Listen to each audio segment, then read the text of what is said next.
Hallo and guten Tag, mein Freund. Ich bin Mike und das ist der Muskel fürs Leben Podcast. Okay, that's enough German. I'm learning, slowly but surely. Learning new language is a pain in the ass, by the way.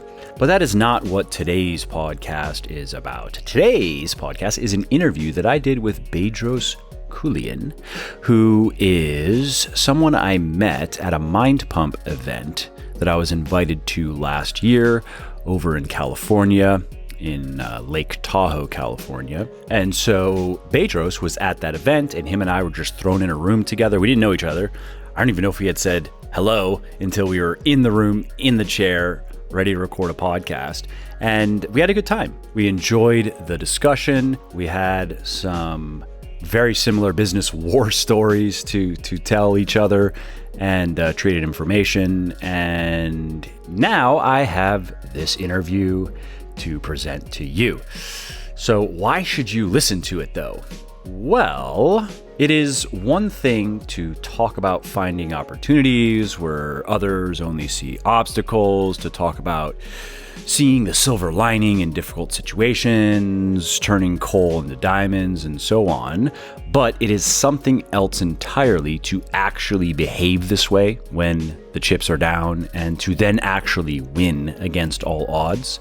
And Bedros is someone who has done exactly that. Now, most people know him as the founder of the multimillion-dollar Fit Body Bootcamp franchise, which is an impressive achievement by itself, but his backstory makes his entrepreneurial wins even more remarkable because he grew up in a country gripped by Soviet communism. He came to America as a young child and then grew up in abject poverty, and he eventually pulled himself up by his bootstraps and became a screaming success in business. And as you can imagine, Mr. Bedros has learned quite a few lessons along the way about responsibility, leadership, and perseverance. And those are the things that we talk about in this interview, as well as some other aspects of business building, of entrepreneurship, including marketing, branding, sales, and business strategy. So if you'd like to get some powerful and practical insights on how to deal with life's many challenges head on, and then not only survive, but thrive, this interview is for you. This is where I would normally plug a sponsor to pay the bills, but I'm not big on promoting stuff that I don't personally use and believe in. So instead, I'm just going to quickly tell you about something of mine. Specifically, my fitness book for men, Bigger, Leaner, Stronger. Now, this book has sold over 350,000 copies in the last several years and helped thousands and thousands of guys build their best bodies ever, which is why it currently has over 3,100 reviews on Amazon with a 4.5-star average. So if you want to know the biggest lies and myths that are keeping you from achieving the lean, muscular, strong, and healthy body that you truly desire, and if you want to learn the simple science of building the ultimate male body, then you want to read Bigger, Leaner, Stronger, which you can find on all major online retailers like Amazon, Audible, iTunes, Kobo, and Google Play. Now, speaking of Audible, I should also mention that you can get the audiobook 100% free when you sign up for an Audible account, which I highly recommend that you do if you're not currently listening to audiobooks. I love them myself because they let me make the time that I spend doing stuff like commuting, prepping food, walking my dog, and so forth, so much more valuable and productive. So if you want to take Audible up on this offer and get my book for free, then simply go to www.bit.ly.com/freebls. And that will take you to Audible, and then you just click the sign up today and save button, create your account, and voila, you get to listen to Bigger, Leaner, Stronger for free. Alrighty, that is enough shameless plugging for now, at least. Let's get to the show. Bedros, thanks for taking the time to come and talk to me, my friend. Mike, I really appreciate the opportunity, man. It was great seeing you in Tahoe, and here we are again. Yeah. For people listening, we met, probably end up saying this in the intro anyway, but we met at a Mind Pump event that both of us were invited to, and we were just kind of thrown into a room together. We didn't even know each other, but there was like, Bedros and Mike, you guys are going and talking now, but we had a good talk, and We did. Yeah, I loved it. honestly, here I probably end up talking about some of the similar things we discussed. But anyways, I liked Bedros, and we had a good talk, and so I wanted to get him on the show, and now he's on the show. So I don't usually start these interviews with like, "Oh, tell me your story," because that's what most people do. And often, if it's health and fitness stuff, I like to kind of just get to the point. You know what I mean? Like, all right, what are we here to talk about? We're here to talk about stubborn fat loss. Let's just get to the point. But as this is kind of a different interview and your story is interesting, I think that's a decent place to start. What is your background and how did you get to where you are today? Because it's very different from where you came from and where you started, right? Yeah, I'll say. And you know what's funny? When you're growing up, you don't realize when your story's different. You don't realize until people tell you like, hey, you do have an amazing story. And I was like, holy crap, I guess I do. And what I mean by that is recently, about 6 years ago, a friend of mine, one of my videographers, he goes, you know what you are? You're the immigrant edge. I'm like, that's an interesting word. I go, well, tell me more. He goes, yeah, you're the immigrant edge. You always see optimism. Even when the economy crashed, because he's been working with me since 2005. He goes, in 2008, 9, when the economy crashed, like you were like, hey, let's keep rocking. Everything's great. Eating out of a dumpster. And the reason for that is because in 1980, I was 6 years old, and my dad decides, because we're living in Armenia, and Armenia at the time was under communist rule, the Soviet Union rule. And my dad decides, you know what, we're going to escape the Soviet Union. And if I get caught, they're going to kill me. But I'm not going to get caught, and I'm going to take my family to the United States, and they're going to have freedom and opportunity and get to participate in democracy. And so, dude, so we made that great escape, and I was 6 years old, and people always ask me, well, were you afraid? And I imagine my older brother, who was 19, and my sister, who was 22, they were afraid because they knew the risk of getting caught. They knew they were missing out on their friends. I was 6 years old. As long as I'm with my mom and dad and brother and sister, for all I thought, I was going on a vacation. So here's where things got weird. We came to the United States. That vacation that might end in a gulag. But, Right, exactly. So we get to the United States, and dude, all of a sudden, we've got no money because when you're escaping, you can't make it look like you're leaving. So we kind of made it look like we're going on vacation to Italy, and we just left with 2 suitcases and left everything behind. In Italy, we went to the American consulate. From there, we said, hey, we're political refugees. We're leaving the communism, and the U.S. government accepted us in. And so 14 days from leaving the Soviet Union, we were in the United States. And we're broke, we're poor, we don't understand the culture, we don't speak the language. And my dad had one friend in California, which is why we ended up here in California. And the friend goes, look, I've got a 2-bedroom apartment. You and your whole family can live in one of the bedrooms for 30 days. Then you got to go. You can get your paperwork done. You can apply for Section 8 housing. So I grew up on Section 8 housing, not knowing English, not knowing the culture. In Section 8 housing, one of the apartments we lived in, it was so filthy, Mike, that I got lice as a kid. I was 7.5 years old at this point. A little embarrassing story, but it's worth kind of setting the stage. My mom and dad, we still couldn't afford lice treatment because every penny counted, and they were pumping gas and delivering newspapers at night. And so my mom had my dad siphon out gasoline from a parked car, and she washed my hair with gasoline to kill the lice. Every night, we would go to these grocery stores, but we would go behind the grocery store where they have the big dumpster, and they would throw away food that had expired or maybe had a little mold on it so they couldn't sell it. And my dad would kind of lift me up and put me into the dumpster, and I would fish out bags of bread and cheese and eggs and milk and vegetables. And, that was our food for the first couple of years because every penny mattered because we needed to get out of Section 8 housing. And so I grew up with this immigrant edge mentality where if you don't have the resources, you get resourceful. Adversity is an advantage. In life, you must problem solve because no one's going to figure it out for you, because that's how we grew up. As it later turns out, as I grew up and kind of got into fitness and working out because I was a fat kid throughout all the way to high school, people go, well, how did you get fit? What made you get into fitness? A girl. Her name was Nakaya. I wanted to take her to the senior prom. So the summer before senior year, Mike, I call him a friend, but I don't think he looked at me as a friend. He was my science partner, my lab partner in science class. He happened to be on the high school football team, and he was the center of the football team. He was built like a brick shit house, just jacked. And I was like, hey, Dave, listen, I'm fat. I want to ask Nakaya to the prom next year. How do I get in shape? And dude, he took me to a school gym, and it was intimidating as intimidating gets. These guys are grunting and squatting and benching and snot rocketing. And I'm like, oh, I do not belong in here. Like this foreign kid does not belong in here. And I had like boy boobs and talk about a muffin top. Like it was like reaching my knees. Throughout summer, I just kept working out, eating right. I lost 40 pounds, man. And I came back senior year. I never asked out Nakaya to the prom. I just didn't have the confidence, but I had built enough self-esteem and self-image where I started making friends for the first time ever. People took interest in me. And I realized more than the physical change, I love the mental and emotional change this gave me.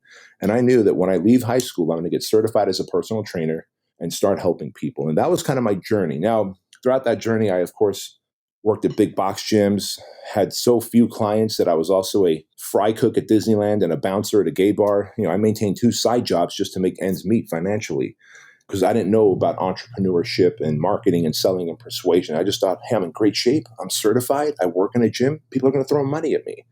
Fast forward through life, and you realize in my late 20s, one of my personal training clients, his name is Jim Franco, he ended up mentoring me. When you're a personal trainer, a majority of your clients are going to be well off. And he was an entrepreneur, and he ended up mentoring me. And I ultimately ended up opening 5 personal training gyms in San Diego. And a couple years later, I sold those and had a nice windfall of money and decided that I'm going to coach and consult in the fitness industry, teach other personal trainers what I did. And in 2008, when the economy crashed and I knew that one-on-one personal training was on its deathbed, I knew that group training, bootcamp model was going to be the next big thing. And so I said, if I can just take that outdoor bootcamp, bring it indoors, and call it group personal training, it's going to take off. And by 2010, I had my first prototype location open in Costa Mesa, California. By 2012, I officially franchised. And today, 2019, we've been on the Inc. 5000 list, Entrepreneur's fastest growing franchise, Entrepreneur 500 list twice, Inc. 5000 list 4 times, and over 800 locations worldwide now. And so, when I say I'm the immigrant edge and the American dream, that's truly what I feel. I'm the Cinderella man. It makes me think of the amount of households in the U.S., Russian households. It's not the same thing, but there's a similarity, a similar story that have a net worth over $1 million.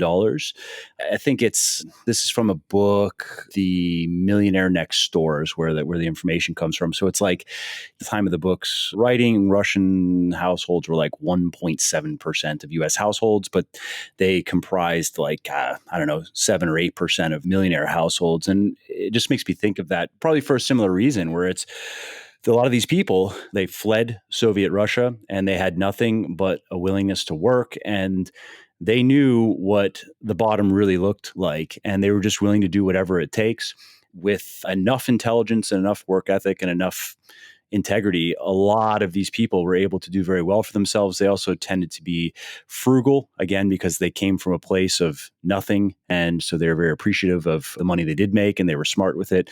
Your story reminds me of that a lot. As you say it, I realize, gosh, I'm exactly that. Yeah. That's cool. And, something else that you said, I think, is I just like to hear a little bit more on it because I liked it. And that was, when you don't have resources, you need to get resourceful.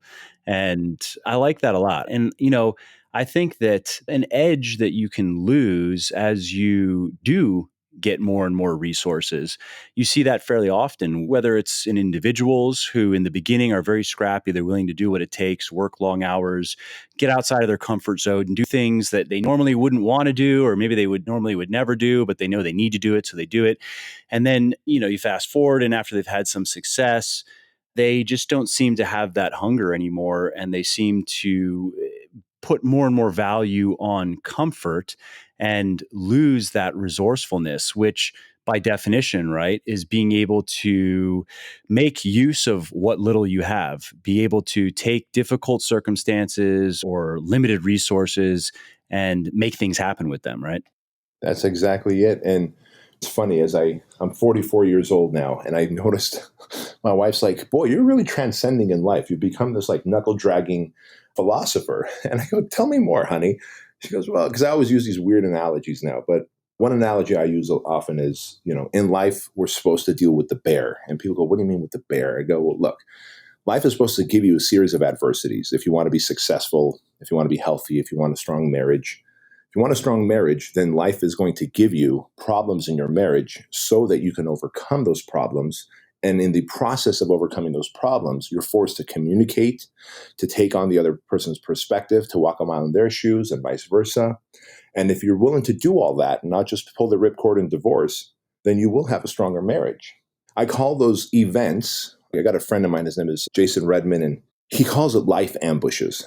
He was stuck in a real life ambush and he's got a Purple Heart. He was shot in the face, across the body in Iraq, and he's a badass. He can still go to war right now if he wanted to. But he goes, look, the average American goes through about 8 to 10 life ambushes in their lifespan. And most people will sit on dissatisfaction and not fight the bear. You have to be willing to fight the bear. And when you fight the bear, it is your rite of passage to the next level of happiness and success, whether it's your marriage, whether it's your health, whether it's entrepreneurship. Like people go, I want to be successful and have $100 million company. Well, if I handed you a $100 million company right now, you wouldn't know what to do with it.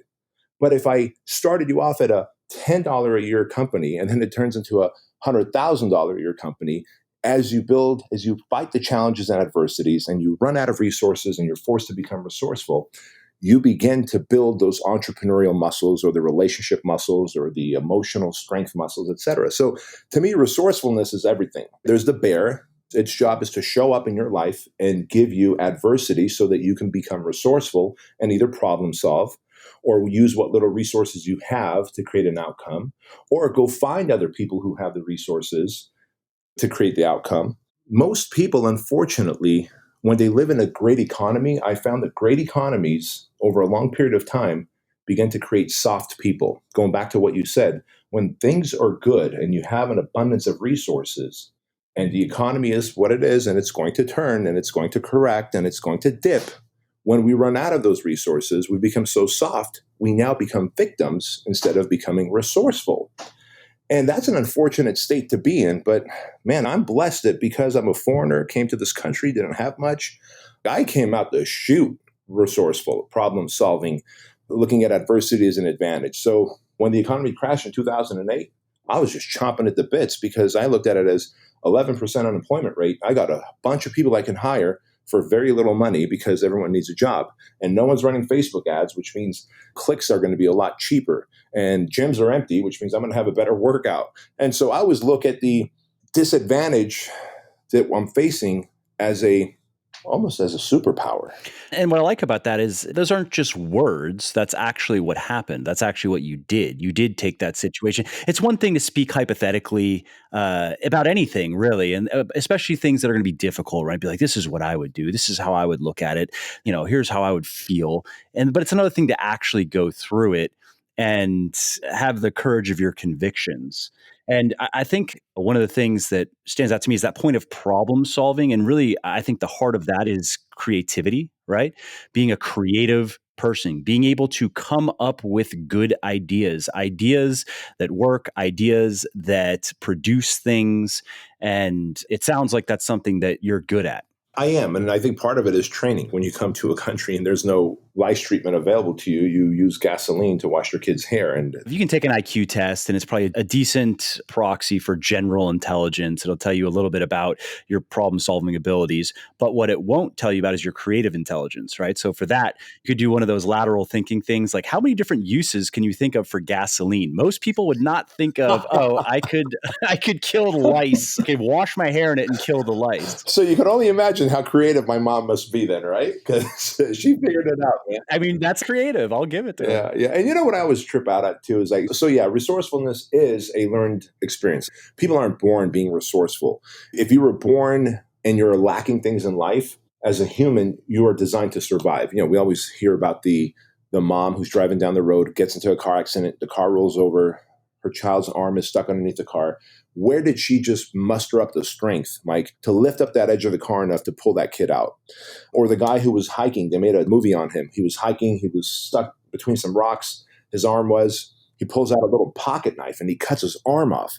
Like, that's pretty freaking resourceful. And the things that he used as, a tourniquet, and how he used the rock as leverage to cut further, to free himself. As humans, we are designed to survive and be resourceful. But when resources are constantly around us, we're not using those skills. And like any other muscle, it begins to atrophy. And then when the time comes to use it, we're like, I don't know what to do, boss. Very true. I think also our culture is not helping. For example, just how popular it is to consume media. I've spoken about this a number of times and written about it, where it's more along the lines of people asking, like, hey, I don't really have a passion. What should I do about that? And I always tell people, start with a curiosity. Forget about passion. That passion is something you have to work for. Start with just something maybe you're curious about, something that gets your attention that you might want to learn more about. I think similarly, being able to create ideas, like I think of the book Thinker Toys. If you're not familiar with that book, you would like it. Pick up a copy. It has a lot of fun, creative exercises. And I'll do exercises. It's kind of in my schedule as a regular thing, just to kind of flex that creative muscle, so to speak. It's going to be hard if someone spends most of their time just consuming media. And these days, it's probably bordering on, for many people, most of their time, period, most of their waking hours watching YouTube videos, or at least many of their waking hours between YouTube videos, social media, TV, Netflix, streaming, whatever. It's going to be very hard to be creative. At least I think so. I think that there's this passive mode that you can kind of fall into, and it influences many aspects of your life and of your being, or this active mode that you can be in. Do you agree, or what are your thoughts? Oh, dude, as you were saying that, I was picturing something that I know everybody listening to this has experienced, where you walk into a room, someone's watching TV, they don't see or hear you walk into the room. They're watching TV with their mouth halfway open, their eyes aren't blinking, they're just locked on, almost like a moth to a flame. And in that moment, like, I just imagine if you and I were in that room watching that person, you can tell there's nothing really happening. Like, if we put electrodes to their brain, there's not much happening up there. And social media screen sucking, effectively, is what I call it, whether it's from YouTube, Instagram, Facebook, doesn't screen sucking. When you are consuming other people's creativity, you are killing your own. You're in that state of just numb and staring. To be creative, you must disconnect from other people's content and go deep into your head where creativity is and your soul and go, all right, here's a whole bunch of scrap metal. What does it look like? And then you'll see an artist just look at it and maybe walk around the community and get inspired by something, and then come back and take that hunk of scrap metal and turn it into art. And it resembles a building down the street. It's like, wow, there's a person who used his creativity because he stopped consuming others' content so that he can tap into the creativity that he has. And unfortunately, so many people are just screen sucking, man, and they look like zombies in real life. It's sad. It's true. I think it kills your imagination to one degree or another. And I mean, I've experienced it myself. You've probably experienced it where, yeah, if there's too much consumption, I mean, I've experienced, just to give a personal example. So in my normal routine, I don't spend much time, like I don't really watch TV, but on a vacation, I can remember a couple of years ago, I was watching Battlestar Galactica. And so I was just kind of binge watching this show, and I felt it. I mean, I felt just less alive as a person after what was, I don't know, maybe 5 or 6 days of spending several hours a day just sitting there. My brain was, again, there was not much activity going on. I'm just sitting there watching a show. And yeah, you get some emotional spikes out of it. But I mean, I'm sure you've experienced the same, where then it takes a little bit of extra energy to get back into that active, creative imagination mode. Yeah. And that's the mode to be in. Like, that's when you're in that creative imagination mode, like, that's the mode that you're able to solve many of your life's problems, right? And do your best work and get the most work done for the time. And I mean, I think that life, really every aspect goes outside of work. I've experienced that in my relationship with my wife as well. I've experienced the passive, more just kind of been together for a long time. We go through the motions, as well as the more active, like really working to create a better relationship and coming up with ideas. And so I've improved in that regard, I think, quite a bit over time, and learned how much of a difference that makes, and that it doesn't just create itself. Yeah, that's for sure. And you know, Mike, one thing I've learned about you very quickly is you're a researcher. I love how you just, like, you can cite things. And I'm very much the opposite. So I'm so impressed by folks like you. But I've never done this research, but I imagine the research exists where the more screen sucking you do, the more depressed and anxious you get. It's no coincidence that depression and anxiety is higher than it's ever been. Well, ironically, if you're screen sucking, you're not creative. If you're not creative, you lose the tools to solve the problems in your life. The problems in your life don't get solved. You get depressed and anxious. And so to me, I can connect those dots easily. It's common sense, really. And yes, there is. I mean, every month or so, there's a new study that makes headlines linking whether it's Facebook or Instagram. Those are the ones I've seen recently, linking Facebook and Instagram use with depression, with anxiety, with self-esteem, people comparing, when you're constantly comparing yourself to others, how that can make you feel. And it's not even others, it's the fake versions of others that they present on social media. You had mentioned this life ambushes, and that's an interesting concept. I mean, I agree with it fundamentally. I think that if the idea is if we have these different sectors of our lives and that it starts in close to us, obviously, just taking care of ourselves, our bodies, our minds, whatever, and it expands out into a family and expands out into groups and bigger games and whatever. I think of it like the more you try to take on, and the idea really is always more, and I guess that is just hardwired into us, and not necessarily more money, but just more life, more experience. How do I take what I have and make it better? Inevitably, you are going to run into problems. Things are going to be more chaotic. How I think about it is if you have an army and you're expanding out and you're taking more territory, you got to expect things to go wrong. You got to expect there to be problems. And the bigger the games, the more intractable those problems can appear. But at least my perspective on that has always been that without that, though, I guess we wouldn't really have a game, right? If things were too easy, then we would just be bored. So we can't have it both ways. We can't just complain that things are too easy or it's boring. And then when it gets harder, but the stakes are higher and there's a lot more to win, this is something at least I've reminded myself. I can't now complain that I have bigger problems because I also have a bigger game. And that's what I wanted, right? That's exactly it. And to that point, since we're both in the health, fitness, kind of wellness space, if you're going to go to the gym and work out, there's a higher probability that you're going to tear a muscle, snap a tendon, drop a 45-pound plate on your foot than Bob down the street who's surfing the couch all day long. Now, there's a higher probability of him having a heart attack and a stroke and diabetes, et cetera. So even the gym that's supposed to be healthy for me has the potential, and I'm a great example of it, has the potential of creating a life ambush. I was working out in 2010 in the gym, and I'm like, hey, look at me, I'm healthy, I'm doing great, fantastic. And as I'm walking out of this particular gym, it was a gym I don't normally go to here in the community. The owner was like, dude, I want you to come work out at my gym, you're going to love it. There's like these two ropes hanging, Mike, and I'm like, so I asked him, I'm like, hey, what's the purpose of these two ropes? And there's a bell hanging in between the two ropes way up there. They're like a cowbell. He goes, oh, well, you're going to hand on each rope. You're going to shimmy yourself all the way up, and then you're going to hit the bell and then shimmy yourself all the way down. I'm like, well, hell, I could do that.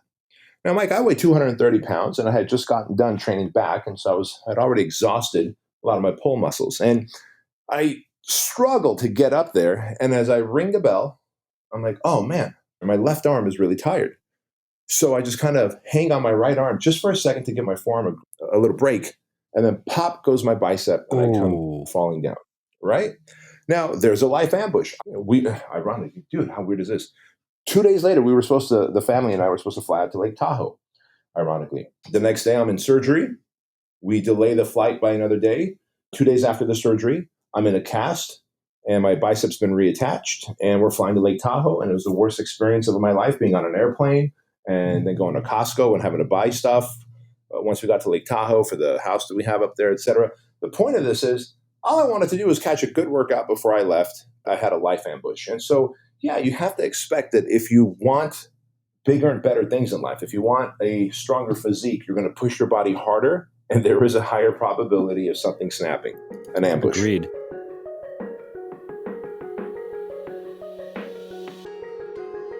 Hey, quickly, before we carry on, if you are liking my podcast, would you please help spread the word about it? Because no amount of marketing or advertising gimmicks can match the power of word of mouth. So if you are enjoying this episode and you think of someone else who might enjoy it as well, please do tell them about it. It really helps me. And if you are going to post about it on social media, definitely tag me so I can say thank you. You can find me on Instagram at Muscle for Life Fitness, Twitter at Muscle for Life, and Facebook at Muscle for Life Fitness. You had mentioned the bears that, you have to face in life. I'm curious, what were some of the bigger bears that you've had to face as you've kind of come up to where you are now? As I said, in 2012, we became a franchise. What I didn't share with you is in 2010, when we opened up our first location, we're like, hey, this is awesome. So let's go ahead and just license this model. And so between 2010 and late 2011, we licensed 182 Fit Body Bootcamp locations across the United States. And dude, I was like, this is awesome. We're selling each license for $15,000 and then $400 a month licensing fee. And they can use the Fit Body Bootcamp brand, and we give them marketing systems, et cetera. And then the great state of California reached out to us and said, hey, guess what? You owe us $2,500 per location because you've been operating as a franchise, but you're a licensing model. And we said, no, we're not a franchise. They said, yeah, you are, because you've been giving everybody a 7-mile protected territory. We said, oh, you don't understand, Mr. California. We're doing that because, well, CrossFit doesn't do that. And you see 2 CrossFits across the street from each other duking it out, even though they're the same brand. And we just want to give all of our licensees protection so that they're not adversarial, but they work together. They go, yeah, whatever. You're a franchise and we're finding you, right? Dude, so if that's not a bear, and by the way, at $2,500 times 182 locations might as well have been $2.5 million times 182 locations, because I didn't have that kind of money, dude. Holy crap. Now, back then, I didn't know the bear, et cetera. Truth be told, I'm going to be very honest with you here. The only reason I chose to fight through that, and so we went to the state of California, I literally groveled, and I was like, my attorney's like, dude, you're going to have to find a way to pay that money, get a loan, sell some equity in the business. I'm like, no. They're human. They'll understand. So I finally got a mediation with the state. And I'm sitting across from these retired judges who are going to decide for the state of California. I'm like, look, and so I explained the whole CrossFit thing and how I wanted to do things differently. And I just didn't know any better. And I'm a personal trainer and all I want to do is serve people. And ironically, I bring up my whole immigrant edge story. And, one of the ladies got really teary eyed for me. And I knew like, okay, I think I'm onto something here. And they go, look, all right, we're not going to fine you, but you're not allowed to sell a single location until you become a franchise. And so it was that process. So it took 11 months to become a franchise. And at the end of 2012, we became a franchise, reluctantly, not knowing how. So the bear presented itself by way of the state of California. There's some irony there. The bear's on, that's on their flag, right? Yeah, and maybe that's where I got the idea from, yeah. The bear presents itself as the state of California. And of course, the only reason I didn't quit, because I thought about quitting because I didn't have that kind of money. I'm like, look, 182 people have signed a lease somewhere across this country with a storefront. Yeah, because that's $500,000 cash, right? Yeah. And like these 182 people are counting on me to support them. Like if I just go, hey, well, I quit, I'm going bankrupt, who's going to support them? So I was like, all right, dude, just man up and do this and figure it out. And so thank God I did, because now we have 800 franchise locations and we're one of the fastest growing franchises and blah, blah, blah. So there's an example of the bear there. And then there was an example of the bear in my life when I tore my bicep. Now, today, ironically, I'm in better shape than I was in my 30s when I tore my biceps, because I do more mobility, I train smarter, I do flexibility stuff, I do myofascial release. So all these bears in my life that first came to me as adversity, when I went through it, through the pain, and chose to confront the bear, fight the bear, overcome the bear, and move past the bear, I've gained knowledge, wisdom, health, money, influence, impact, etc. That's great. I mean, I can relate to that a little bit. I didn't tear any muscles, fortunately, but I had some biceps tendonitis that I had to work through. I've had some SI joint issues I've had to work through. And my solution was similar to yours, where now I do my stretching / mobility it's like 10 or 15 minutes of yoga stretches. So I was doing yoga. I had to work with a physical therapist to fix the bicep tendonitis issue. But in that process, I learned that, I have some imbalances in my hips. My external rotation on my right side was not very good, and it was good on my left side. And then it was flipped, where the internal rotation on my left side was not very good, but on my right, it was good. So my hips were kind of out of whack a bit. And that probably contributed to an injury, an SI joint injury that I sustained deadlifting. It wasn't a serious injury, but may have ended up stretching a ligament. Like there's definitely something that is permanently not as good as it was before. It doesn't necessarily get in the way of my training per se, but in working through it, I learned these things about my body where I was like, shit, I wish I would have known this some time ago. I might have been able to prevent that injury, prevent the biceps tendonitis. And so now though, what I have from it is I have a little routine I do every day of yoga poses that specifically address these issues in my body. and noticed improvements in my training. Squatting is now more comfortable than it's ever been. I don't get any knee pains anymore. Deadlifting is more comfortable. Pressing is more comfortable. I don't get the tightness that I would get in the past on my right side. So my story is not as exciting as yours, but I can relate. Dude, you want to hear something funny about my story? I wish mine was more like yours, where it's like, oh, warning, I better do something about it. Like when something goes pop and you kind of hear it and collapse. And I was wearing a t-shirt. My friend Josh was working out with me. So he was like, oh, dude, I think you tore your bicep. And so I roll up my sleeve and I pull it up and there's literally no bicep. And I go, no, I didn't tear it. My bicep just collapsed. He goes, what the hell is a bicep collapse? I'm like, I don't know. So like my mind was trying to turn it into something else. Like, oh, it just collapsed and it's going to somehow blow up or something. And then, of course, as he pulled my shirt up higher to my shoulder and you could just see it balled up in my front delt. And I was like, son of a gun. Yeah, that sucked. Yeah, collapse, tear, those are kind of synonymous, I think. Yeah, I was just trying to make it less scary in my head, I think. Yeah, no, I understand.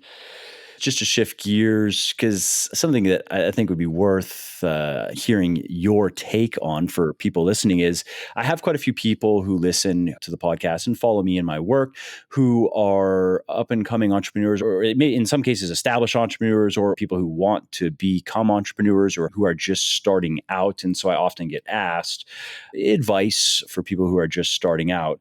What is some of your best advice that you share with people who maybe have an idea and haven't gotten started yet, or maybe they have gotten started, but they haven't reached that critical mass yet? Sure. Yeah. So I'll give you a little list here because I've also had the good fortune to coach and consult anybody from Navy SEALs. And that's how Jason and I met. He came out of the SEAL program and he wanted to be an entrepreneur. Now he's got a New York Times bestselling book and we helped him achieve that, to NFL Super Bowl winning athletes like Steve Weatherford is a coaching client as an entrepreneur now. And having coached entrepreneurs of all walks of life, handful of things that we start off with is what is the one problem you're going to solve better than anybody else so that you can get paid for it? Because most people want to start off with multiple SKUs, multiple ideas. Complexity is the enemy of execution, and the human brain is designed to complicate things. And when I started Fit Body Bootcamp, because I had already owned a fitness business before, I was like, hey, no juice bar, no kids club, no showers, none of that stuff. We're going to do one thing and we're going to do it better than anybody else. 30-minute fat loss workouts for women that are non-intimidating, deliver amazing results, or you get your money back. Like, that's it. That's it. Until this day, that's what we do. So most people try and do too many things, solve too many problems. Do one thing, do better than anybody else. Number one. Number two, understand and have tremendous respect for direct response marketing. Direct response marketing is for every dollar I spend, I should get $1.01 or more back. It is accountable marketing. And just for people listening, that's irrespective of the mediums. It could be online, it could be offline, but there's that point of it's not just branding. You're not just putting a message out there and seeing what happens. No, you can track the ROI of that ad specifically, or of that marketing action specifically. Bingo. That's exactly right. And when you're watching, let's say, an infomercial on TV, you'll hear a 1-800 number. And then you watch that same infomercial on another channel, and it's a different 800 number. Yep. Because they want to see, is CNN producing better than Fox? And if so, we're going to have more of these commercials there. If they're running ads on Instagram, they're going to send to one website. And if they're running ads on Facebook, it'll be to another website because they want to track the return on investment on every single thing.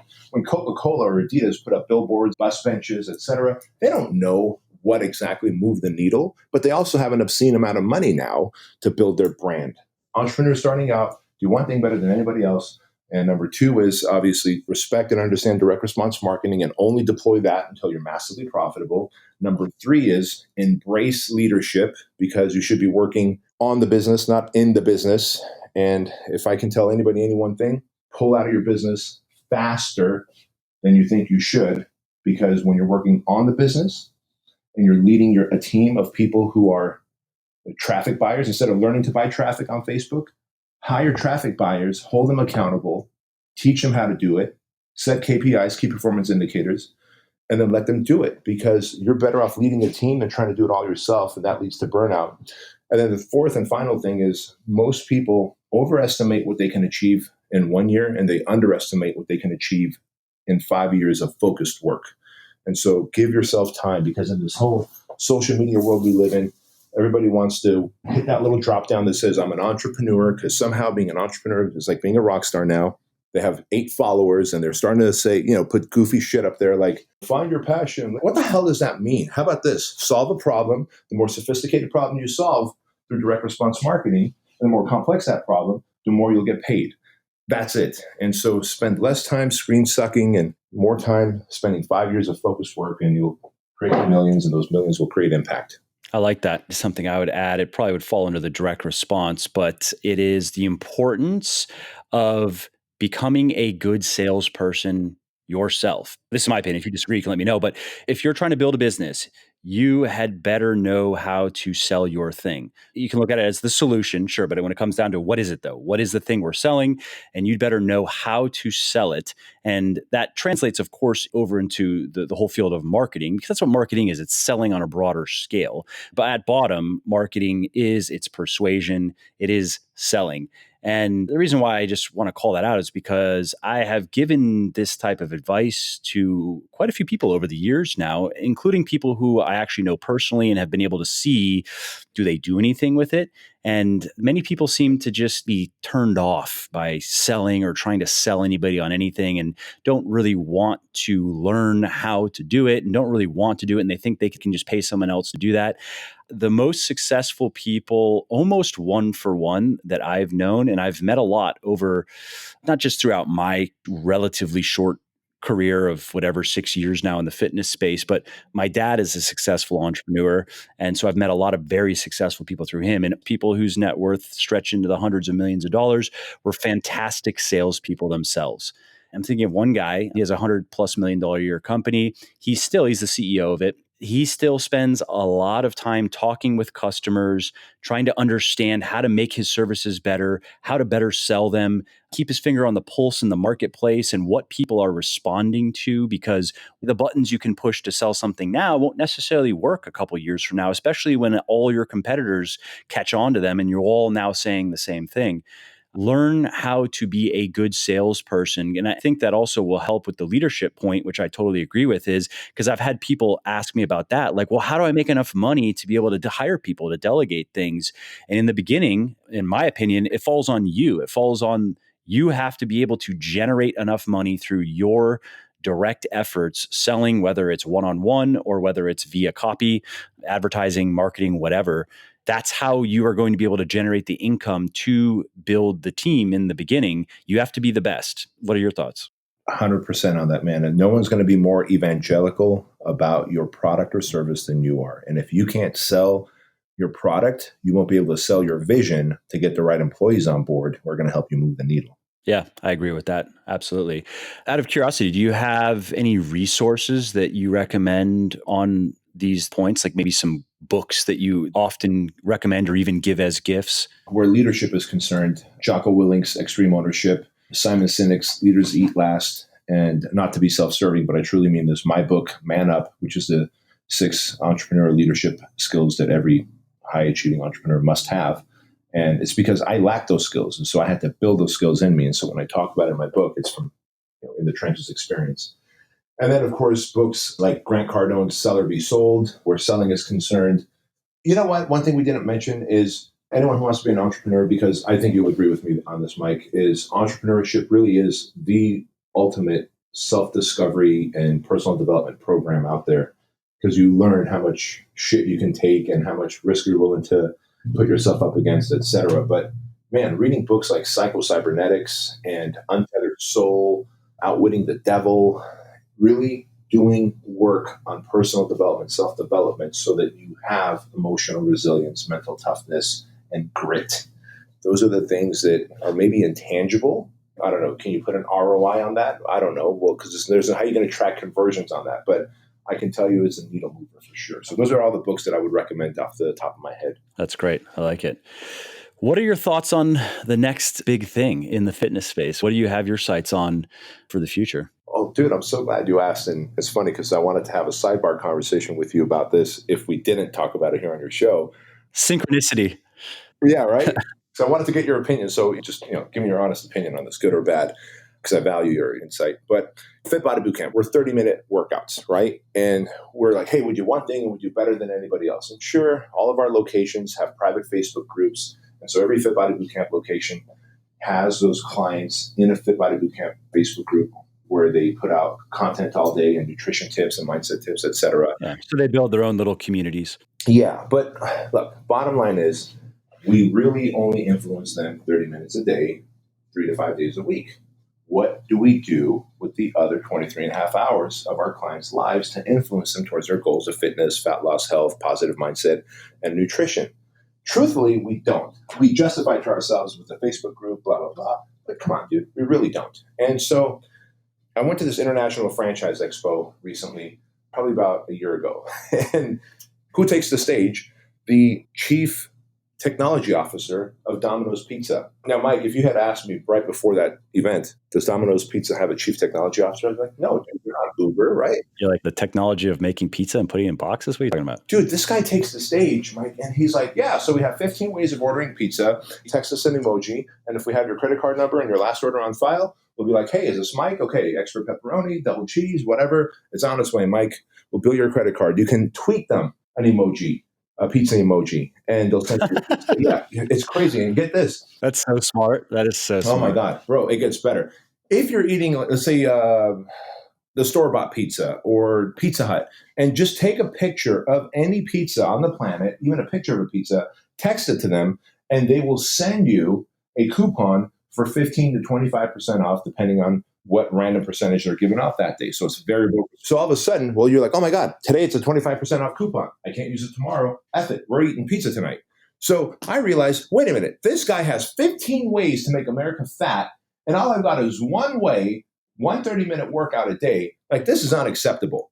So I literally, when we came back to the headquarters from this franchise expo, because, Domino's Pizza is a franchise, I'm like, all right, guys, we need 15 ways to keep our clients fit when they're not in there. We are going to own their other 23 and a half hours of their day.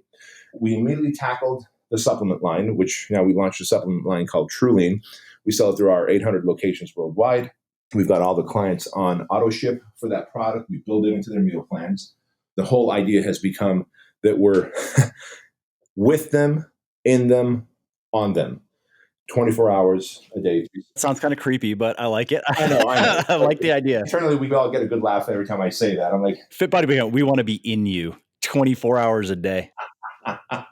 And so with the supplements, obviously we're in them now. With Fit Body Bootcamp at the location, yeah, we're with you, but now we're with you, or at least we're going to be with you here in the next 24 months with Artie. And Artie is going to be our advanced results through intelligence. Artie stands for Advanced Results Through Intelligence. And it's really, think about an online personal trainer, but on your app. Your phone already knows if you're at Mastro's Steakhouse. So shouldn't Artie just ping you and go, hey, Mike, I see that you're at Mastro's. Let me pull up the menu. Here's what you should get based on your goals. By the way, don't eat the pretzel bread. And instead of wine or a cocktail, just go for one shot of tequila, and that's it. Draw the line. And then when you leave, Artie should be pinging you and going, hey, so how was it? Did you fall off the wagon or not? And when you're at Whole Foods shopping, your phone knows where you're at. And if we know, why are we pulling up your meal plan and your grocery list and saying, look, you're in Whole Foods. We know what Whole Foods are in. We know what products are in what aisles. Here's the aisles you want to go to. Here's the aisles you want to avoid. Oh, by the way, if you're shopping and you're hungry right now, be forewarned, you're likely to make bad decisions. And oh, by the way, in the morning, Artie's going to go, hey, guess what, Mike? You were in bed for 7 hours, but you only got 4.5 hours of good sleep. You were tossing and turning, mumbling to yourself, whatever, because we can track your sleep. And so we're really creating this artificial intelligence, this trainer in your pocket with you 24/7, 365. And the idea is that if I was your personal trainer and only your personal trainer, wouldn't I be with you 24/7, 365 and saying, hey, Mike, let's not eat that. Let's eat this. Hey, Mike, it's time to go to sleep. Hey, Mike, I was up all night standing by your bed. It truly sounds very creepy. But after 7.5 hours, I realized you only got about 4 hours of sleep. And so be forewarned, you might crave more sugar and starches, etc. So this is where we're headed to now. We're using technology in the next 24 months to create an app and connect it to artificial intelligence to know where you're at, what you're doing, and instead of being reactive, where a client comes into Fit Body Bootcamp and goes, oh, this weekend was a mess. I went out with the girls. I had cheese and wine and just went nuts. I need to burn this off. What do I do? Now we're proactive. Hey, we see that you're in Temecula. We see that you're in so-and-so winery.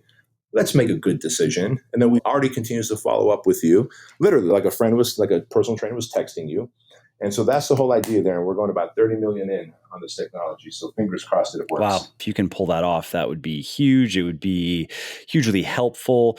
It would also add a very unique element to just your value prop. And I was going to ask, like, that also sounds very expensive. I know because I have an app that's just for planning and tracking workouts. It has cost me a lot more money than I thought it was going. It was going to cost me going into it. It's been a bigger pain in the ass than I anticipated, but that was partially on me. I don't know. I feel like I did do a pretty good job doing my due diligence, but regardless, no, I mean, I think the idea, if you can execute on that, and obviously I'm sure you're going about it intelligently and you're going to build it out in stages and, get people, get users as early as you can to get those people who are the early adopter types of people who understand that it's not perfect yet, but they like to be involved in that process. And then some people, they go, no, you let me know when it's polished, when it's done, and I'll start using it. But you really want those early adopters who are going to jump in and who know that there are going to be bugs, know there are going to be problems, but they like that. They feel like they can contribute to the process. But it sounds like though you're estimating, if that's your budget, at least you're estimating the effort. If you would have said, oh yeah, it's $1 million, it would have been like, I don't know about that. And the reason I say 30 million is because the phases are, we're now replacing off-the-shelf club location management system with our own front desk management system, because we're going to use facial recognition at every location. So when you walk in, you don't have to check in with a code or a card anymore. We recognize your face. We know you're there. If you're delinquent on your payments, the front desk person is going to be able to make that collection. And now we know that if you miss 3 or 4 workouts, we can start the follow-up process. And again, it's all about being proactive instead of, because dude, we've also had it. And think about this, as a gym owner, Mrs. Jones always shows up late to her workout, so she just doesn't swipe in or check in. So we think that she hasn't been here for a week. We start doing follow-up. And she goes, no, I've been there all week. I just haven't had a chance to swipe in. Statistics and tracking is inaccurate. We look like a dumbass doing a follow-up. And so I realized technology will remove human error by facial recognition. So the club management platform is being rolled out real soon here, phase 1. Phase 2 is then connecting the app to the club management system so that Artie, the app, can speak to the club management platform and go, hey, Mrs. Jones, I see you didn't go work out today. Plans on working out tomorrow. And then phase 3 is connecting Artie, the app, to artificial intelligence, because what I want to happen is I want Artie to be listening in when you're sleeping, as long as your phone is next to you. And if you take your phone at 2 a.m. and walk downstairs to the fridge, Artie has heard enough refrigerators worldwide open up where he knows the sound of the refrigerator opening. And he's asking, hey, Mike, it's 2:15 in the morning. You're going to the fridge. Are you about to emotionally eat? Like, that's what I really see, man. That's what I would use as a personal trainer. Like, if I was sitting next to you in your room and you get up on the floor. And then people start feeling weird, like, am I leaving my phone on the side table while I go downstairs? I don't want Artie giving me shit. Exactly right. So before you know it, now you're trying to hide stuff from Artie. But yeah, that's the goal. It's in 3 stages, and we're estimating 30 million over 2.5 years here. That's exciting. And I was thinking that it was going to be something technology related. And I think it sounds brilliant. There's also content to consider. I know that it's a very crowded space. However, when you have people who trust you, they trust your brand, so then they're inherently going to be more interested in the content that would be produced by your company than all the other types of content that they could consume. And that could also be integrated into the app, where then you have people going into the app every day to see what new articles have been posted, what new podcasts, what new videos, and so forth. That's something I'm going to be doing with my app. We're overhauling the UI UX right now. We're going to release that this summer. It should be good to go this summer. And currently it's free download with a $5 one-time upgrade if you like it. But in the scheme of things, it doesn't produce much revenue, and that's not really the point. And so I'm just going to make it 100% free. So it's going to be just as good as the paid, and they have these little micro transactions where you have to pay like 9 times to actually use the full app. And so you don't realize, you know what I mean? You don't realize, like, wait a minute, I just spent $30 to actually use everything this app has, or they want to charge you every month. So instead, mine's going to be just as good as, I'd say, its best competitors, but it's just going to be free, period. And I'm going to continue putting money into developing it. It's going to stay free. In the app, I'm going to have an in-app store where people can buy workout programs to load into it. They can just create the programs themselves, or they can save themselves some time. If they want to do my stuff, for example, I want to reach out to other people like you out there who have, say, hey, if if you want to have stuff in the store, it'd be like a royalty. Anytime there's a download, you get a royalty. It helps promote your brand, promote your stuff. And then also have a knowledge section in the app where all of my articles and podcasts and also some of the stuff that I have some people who work with me who write not under my name, under their own name, but where then people can go. Ideally, I'd have a lot of people going into what is really kind of a workout app, but to read articles. Then, of course, you can have some functionality like, oh, you can save, you can highlight, kind of swipe some stuff from Pocket or Instapaper, read articles, watch videos, listen to podcasts. Ideally, I mean, that'd be pretty awesome if you had somebody opening your app every other day and spending time in there and getting value out of it and enjoying it and wanting to see what's next, you know? How cool is that, man? I can't wait for you to launch that out. The UI UX will be this summer, and then I'm going to release that, get that done, and then we're going to start this next phase, which is adding the store and what I'm just calling the knowledge section. Love it. Thanks. Well, I mean, those are really the main things that I wanted to talk about. Why don't we just wrap up with where people can find you and your work, and if you have anything new and exciting outside of what you've already discussed that you want, like another book project or anything, let's hear it. Yeah, so where people can find me is just fascinated with Instagram right now and how it's such a different platform than any other social media platform. I know, it's wild. How it celebritizes people very quickly and how the interaction is so intimate. So find me on Instagram at bedroskeuilian.com. Dude, I'm hell-bent on making my book a New York Times bestseller, and we hit the Wall Street Journal list 3 weeks ago. It's only been out 6 months, and so the book is Man Up, and you can find it at manup.com or any bookstore or Amazon. And of course, anything I could do to serve your tribe, just reach out to me and let me know you're a friend of Mike's, and I'm there to help. Thanks, brother. Really appreciate it. Thanks for taking the time. This was great. Thank you for the opportunity, Mike. Hey there, it's Mike again. I hope you enjoyed this episode and found it interesting and helpful. And if you did and don't mind doing me a favor, then please do give this video a like and leave a comment down below. Not only do I like to hear from everybody and I jump in and reply to as many comments as I can, it also helps other people find their way to the show and learn how to build their best bodies ever too. And of course, if you want to be notified when the next episode goes live, then just subscribe to my channel and you won't miss out on any of the new content. Lastly, if you didn't like something about the show, then definitely shoot me an email at mike@muscleforlife.com and share your thoughts on how you think it could be better. I read everything myself, and I'm always looking for constructive feedback, so please do reach out. Thanks again for listening to the episode, and I hope to hear from you soon. And lastly, this episode is brought to you by me. Seriously though, I'm not big on promoting stuff that I don't personally use and believe in, so instead, I'm going to just quickly tell you about something of mine. Specifically, my fitness book for men, Bigger, Leaner, Stronger.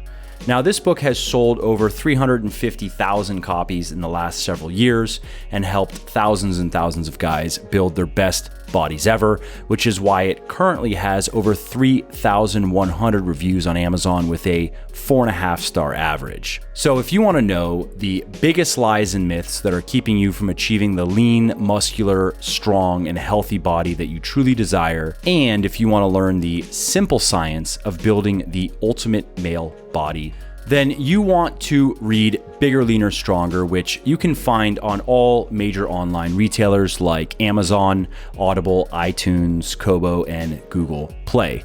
Now, speaking of Audible, I should also mention that you can get the audiobook 100% free when you sign up for an Audible account, which I highly recommend that you do if you're not currently listening to audiobooks. I love them myself because they let me make the time that I spend doing stuff like commuting, prepping food, walking my dog, and so forth, so much more valuable and productive. So if you want to take Audible up on this offer and get my book for free, then simply go to www.bit.ly.com/freebls. And that will take you to Audible, and then you just click the sign up today and save button, create your account, and voila, you get to listen to Bigger, Leaner, Stronger for free.